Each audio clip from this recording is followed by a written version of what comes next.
evening, ladies and gentlemen, Radioland. Welcome to Colorado Inside Out, an hour look back on the year 1923. I'm your host, Dr. William Reynolds Jr., but everyone calls me Doc, and I'm the owner and founder of KLZ Radio, Denver, Colorado's first radio station. We're broadcasting from our studios, my home, on University Boulevard. That lovely music you just heard was I'm Just Wild About Harry from the hit Broadway musical Shuffle Along. That was playing in our fair city last May, about a week before the mayoral election. That same week, you could have gone to the Ogden Theater and seen Sir Arthur Conan Doyle speak about ghosts. You could have gone to the Orpheum and seen his former friend, Harry Houdini, performing amazing illusions. It's truly been quite a year. Allow me to take a moment for all of you to meet our panel. Panel, please introduce yourself to our audience and tell us a bit about you. How about you go first? Oh, thank you so much, Doc. Doc, if I may call you that. Absolutely. I am Miss Emily Griffith. I run the Opportunities School, and my class in radio repair is always listening to your show and your station. I moved here when I was 12, 15, or 29, depending on who you're listening to, but moved here in 1894. I grew up in Ohio, where my uncle worked on the Erie Canal and would teach people, all who want to learn. And I took that as my slogan when I moved here in 1894. I was a teacher. I'd been a teacher in a Nebraska sod house, and I started the Opportunity School in 1916 because adults need the opportunity to learn too. In fact, one of my students made this lovely dress.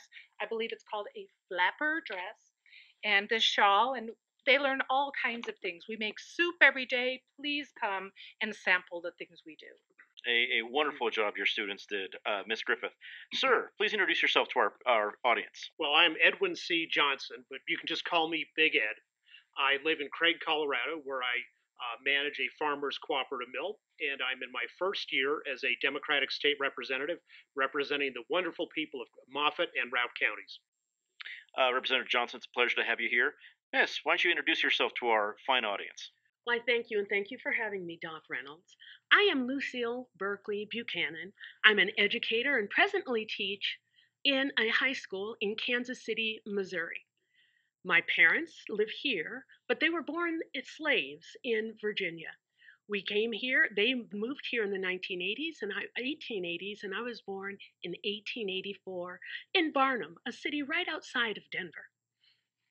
I earned my teaching certificate from Colorado State College for Education in Greeley in 1905, and my Bachelor's of Arts in German from the University of Colorado in 1918. I am the first known colored woman to be awarded these degrees from those institutions. Thank you for having me. It is wonderful to have you here. And sir, completing our panel, please introduce yourself to our radio audience. Thank you. And Danke, Doc, in honor of your German. My name is John C. Schaefer, and as you know, because I've been around town for about 10 years now. 10 years ago, I bought the newspaper, the Rocky Mountain News, from your Senator Patterson. Been owning it ever since. I like it out here. In fact, I bought a big ranch down in Jefferson County and named it after my sons, Ken and Carol. And it's called the Ken Carroll Ranch.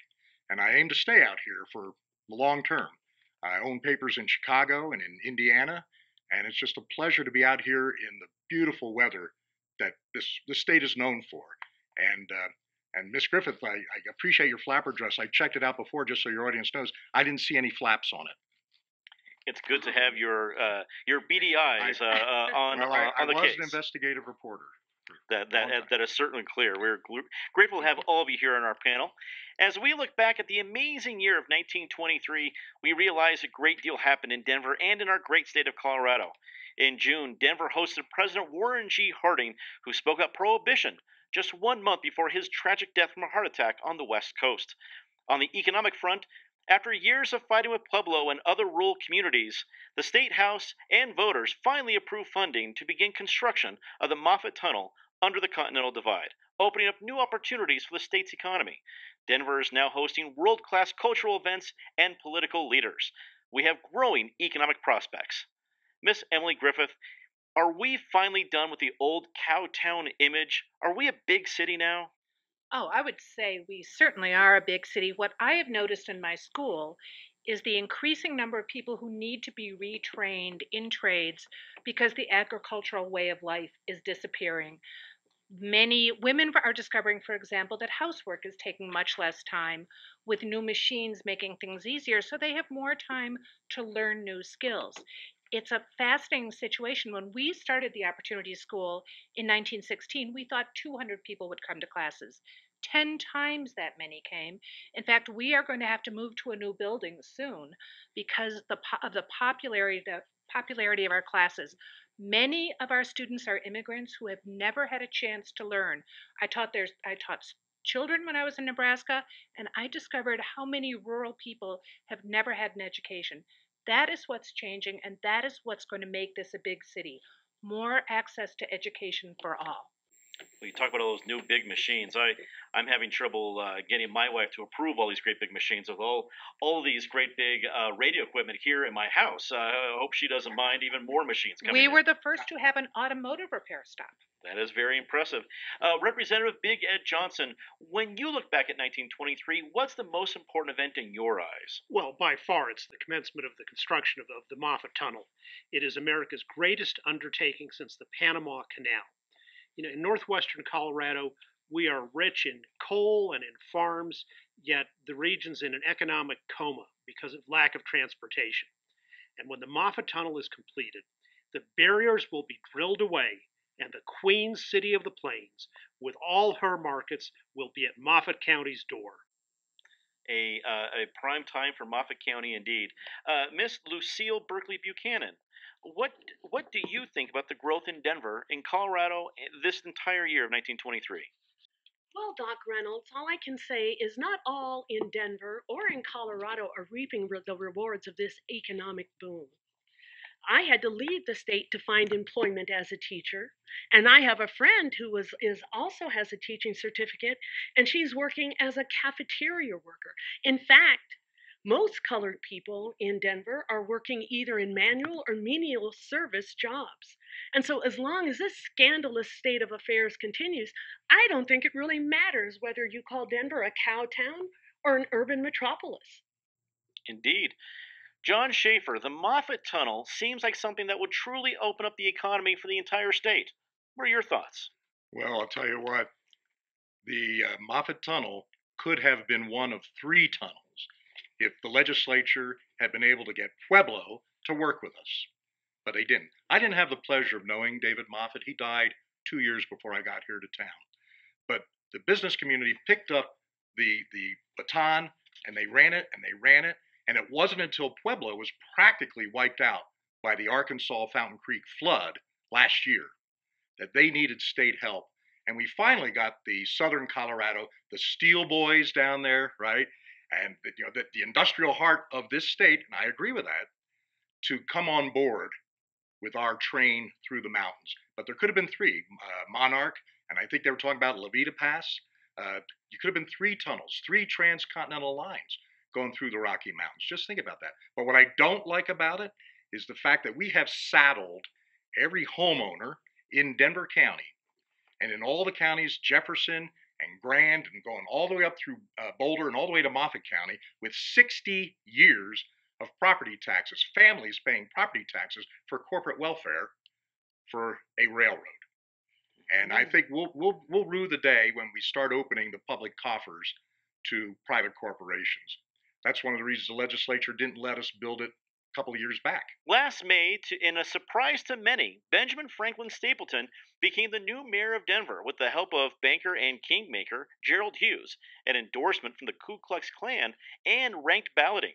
Neither incumbent Mayor Dewey Bailey or Republican challenger former Governor George A. Carlson received 50% of the vote, so the second and third choice ballots were counted. On the third round, Stapleton emerged as the winner. Now, just months into his duties, Mayor Stapleton is under threat of a recall vote being led by lawyer Philip Hornbein, who campaigned for Stapleton with support from the Eastern European Jewish community on West Colfax. Representative Johnson, we'll start with you. Many thought the incumbent would have the advantage seeking re-election. Were you surprised at Stapleton's win? No, not at all. The Denver Post and the Rocky Mountain News were against him very strongly, and I think the voters were too. They were tired of Mayor Bailey's slush fund, the corruption, the bunco games that he tolerated, and Stapleton ran on a very strong platform. He said he was going to cut taxes, reduce unnecessary expenditures and superfluous employees at City Hall. And with his record of 6 years as postmaster for Colorado, people understood he was a very competent manager for those kinds of things. And he did a good job of defusing the Klan issue when he issued a statement shortly before the election criticizing secret societies and groups going around wearing masks. And he said, any attempt to stir up racial prejudices or religious intolerance is contrary to our Constitution and is therefore un-American. In my own district on the West Slope, there are Klan people in both the Democratic and the Republican parties, and there's a chance my opponent in the next election might be a Klansman or Klan-backed. But my view, why I got into politics, was to help the economic development of Colorado and the whole West. So the Klan can talk about their issues like banning movies on Sundays, and I'm going to concentrate on bread and butter things, helping the farmers and the miners. Well, Miss Buchanan, how much hold do you think the Klan has on our new mayor? Well, Doc Reynolds, race prejudice isn't new to Benjamin Stapleton. It's not new to Denver, and it's not new to Colorado. 10 years ago, Benjamin Stapleton presided over the persecution, he would call it a prosecution, of a local woman, Norma Frazier, who was accused of violating this state's prohibition against colored and Caucasian intermarriage. 2 years ago, Ward Gash was run out of town. A year ago, Walter Chapman had his home bombed for daring to live across the color line. I tell you, if Benjamin Stapleton is elected mayor, Denver will rue the day it allowed its seal to be stolen by Benjamin Stapleton. Well, Mr. Schaefer, do you think this is what the creators of the ranked voting system had in mind when they established it in 1913? I think it was a commission government in 1913 that created this whole ranked voting scheme. That's when I got here, and you could see the fault in it right away. We had, so far, we elected Boss Spear with it, the machine boss of the Democrats. We elected probably the most corrupt mayor that we've ever had, Dewey Bailey, and that's led to what my Miss Lucille said was the second ruse that you've had now on this program. 2 ruses already. Maybe we'll get a third. But let me tell you this. I was stunned because, I'm wild about Harry when we had our introduction. I'm not wild about Harry Tammon, one of the owners of the Denver Post, who strongly backed this Klansman Stapleton. As you know, my newspaper backed our former governor, George Carlson, he was a prohibitionist. He's a straight shooter. He would have been a very excellent mayor. He came in third in the first round.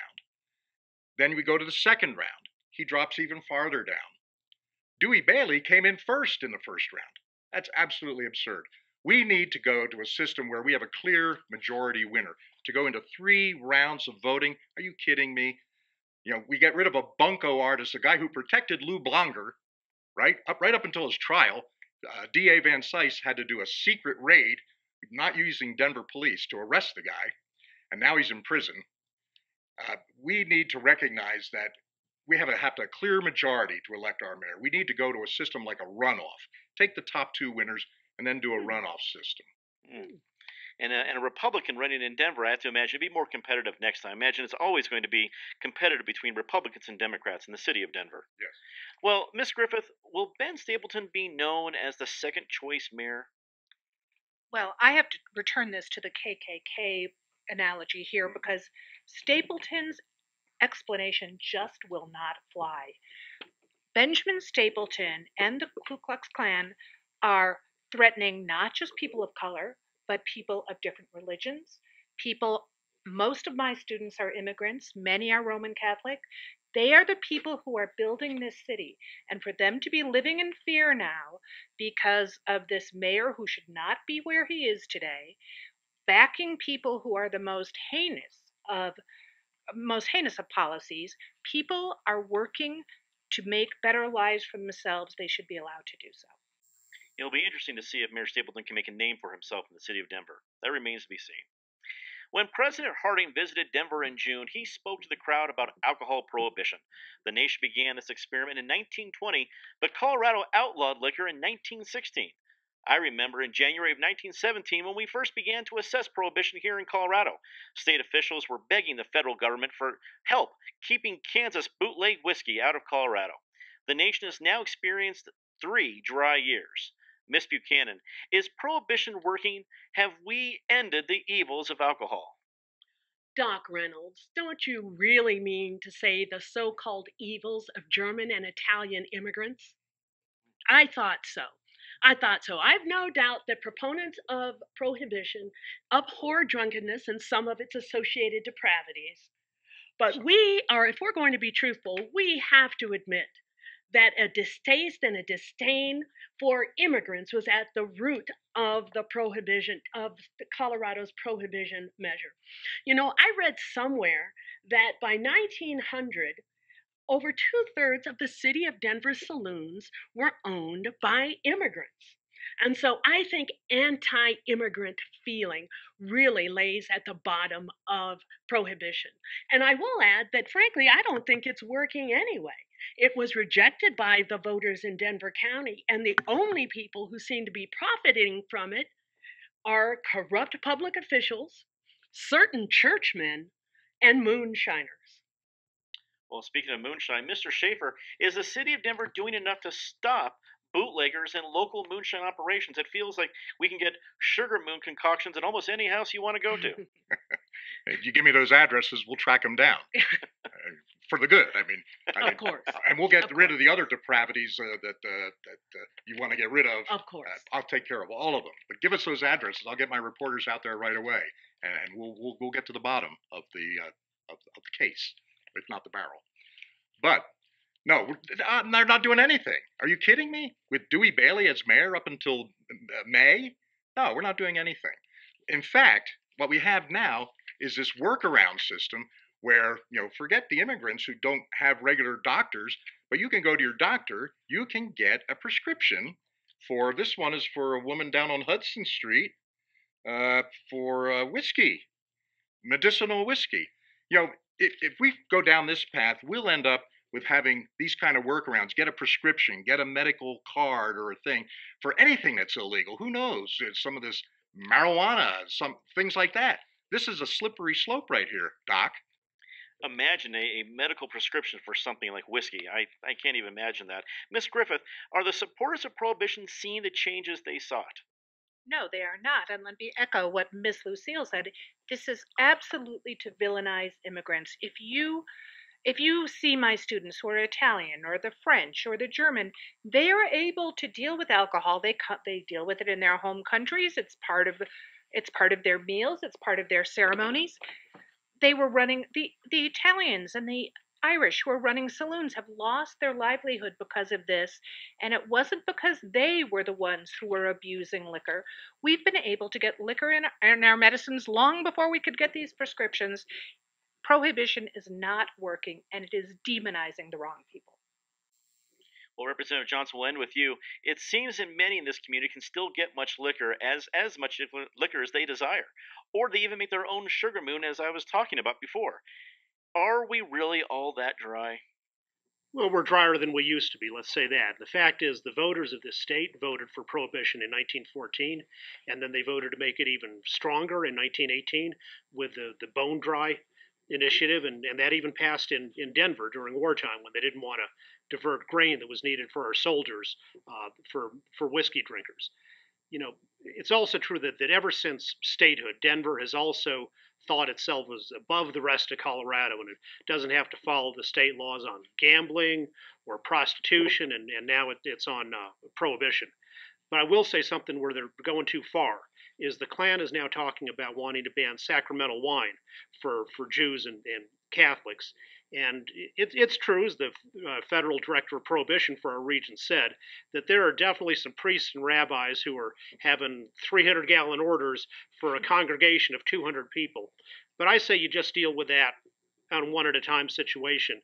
Back in my district in Northwest Colorado, we don't have my Catholic friends aren't staggering out of church on a Sunday morning all sloshed just because they had a sip of red wine. Indeed. Part of being a melting pot nation is adoption of new ideas, new foods, and sometimes new words and phrases coming into our culture. In addition to words like speakeasy, bathtub gin, and 23 skidoo, another word has captivated the country, and that word is jazz. Denver Towns is contributing to jazz in a big way. Violinist George Morrison has a club in Golden and another in the Five Points neighborhood called the Casino Cabaret. However, it is Denver native Paul Whiteman who is shaking up the jazz world. Over the past 3 years, Whiteman and his orchestra have been ruling the Billboard music charts with a string of number one hits, some of them that we'll be featuring in this and very broadcast. Mr. Schaefer, all these music stars in Colorado, will Denver be a place for jazz for years to come? Oh, I think you're very right, Doc. You're very right on that. And not just in the Five Points where you have the incredible mix of cultures there with the Pullman workers who live in the area, and you have the population of Denver coming up there and enjoying themselves. Paul Whiteman, a product of Denver. His dad, music superintendent of Denver Public Schools, known worldwide, the king of jazz.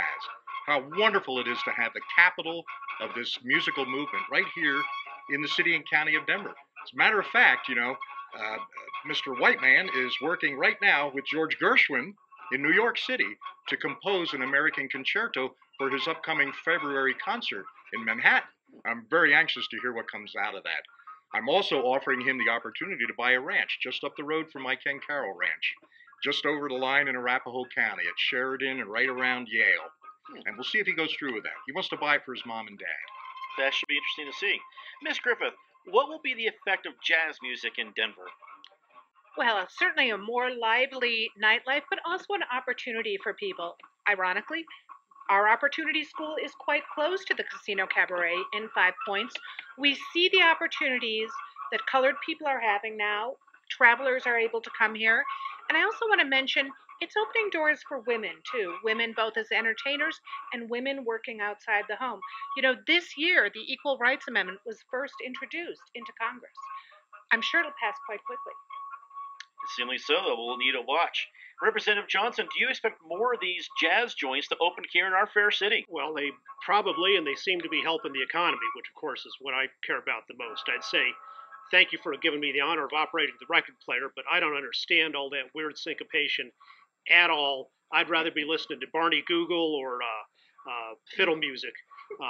But Mr. Schaefer talked about the marijuana controversy, and it's true that the jazz players and the Negroes and the Mexicans around the jazz scene seem to be listening to it or inhaling it, I guess, smoking it. But I don't think we need to get into more of these divisive social issues. We should focus on growing our state and not dividing people and stirring them up. Ms. Buchanan, what do you think? Is jazz a menace, or is it the first truly American art form? Well, Doc Reynolds and fellow panelists, notwithstanding Mr. Paul Whiteman, jazz has its roots in the colored communities of New Orleans and sprang from ragtime and the blues, and it has its global roots in West African music.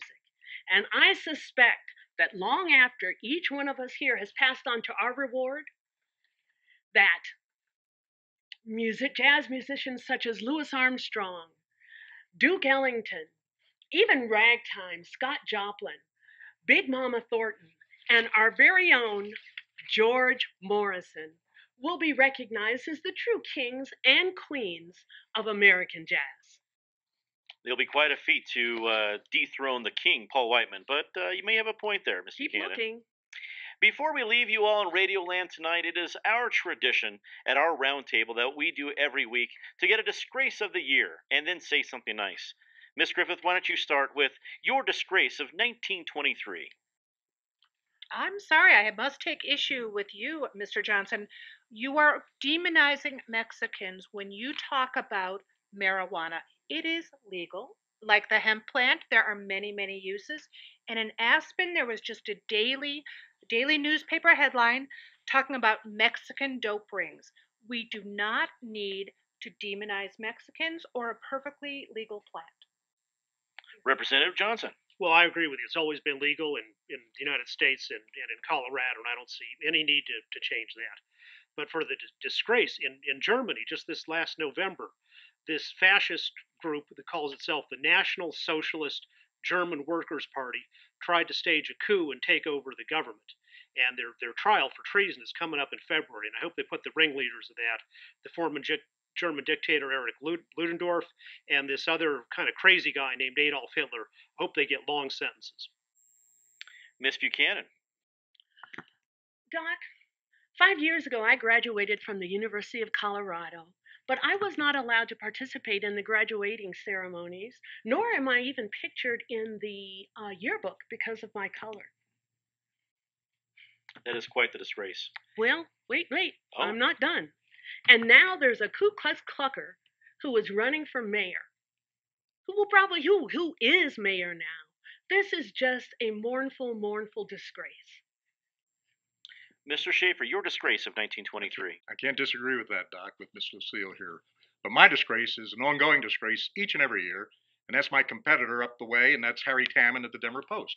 How long has this city put up with the corruption of Lou Blonger and all the politicians and even the school board members that the Denver Post continues to put in, that rag, into office? And Harry Tammon needs to be dealt with. Well, let's not end on a down note. Let's say something nice about the year 1923. Miss Griffith. 3 years after Amendment 19 passed, and we finally have the right to vote, although Coloradans received it much, much earlier, women are becoming increasingly important in the workforce and also have an increased voice at home. I want to congratulate people like Miss Lucille, one of 640,000 teachers across the country. What teachers do is so important. It's what creates equality. Representative Johnson. The New York Yankees, for the first time ever, won the World Series this year. And, everybody talks about Babe Ruth, the great home run hitter. But from my point of view, their best player is Wally Pipp, the first baseman. He had a 21-game hitting streak this season. I think we'll be seeing him for a long, long time as a baseball all-star. Miss Buchanan. Thank you, Miss Griffith. I really appreciate your words of charity, of kindness. Thank you very much. As I speak, now this is only a rumor, but rumor has it that Hattie McDaniel, that marvelous chanteuse, is about to join the George Morrison Orchestra. What a singing career she has ahead of her. And Mr. Schaefer. Well, thank you. I want to tell you, I met a young man, major in the U.S. Army down there at Fort Logan. He's being shipped out soon, but he's been in Denver in the recruiting corps for a little bit here. And he married a local girl, Mamie Dowd, well-known local woman here. Married her about 7 years ago, I think, and I was at the wedding. But we're going to hear a lot more about Major Dwight D. Eisenhower. I cannot wait until D-Day when we hear all about him. Dwight D. Eisenhower does have a certain ring to it. Remember that name. And I want to say something nice about the inventors of a new medicine that is going to seemingly change the world. Dr. Frederick Banting, and his assistant Charles Best inventing insulin. I imagine that this is going to bring great change to the world, especially with the two folks who invented it saying that they only wanted $1 a piece from the patent and then made it free, so it'll always be free throughout its history, helping people around the world. Well, that is all the time we have for our look back at the year 1923. It was a year filled with historic moments that will surely be talked about for years to come. In fact, I could even imagine a show like this one, talking about this very year even 100 years from now. Of course, by then, they'll be doing it from a spaceship on their way to Mars. Well, until then, and for everyone here on Colorado Inside Out on KLZ Radio, we're keeping our beady eye on all of you, Colorado. I am Doc Reynolds. Thanks for tuning in to KLZ Radio, everybody. Good night.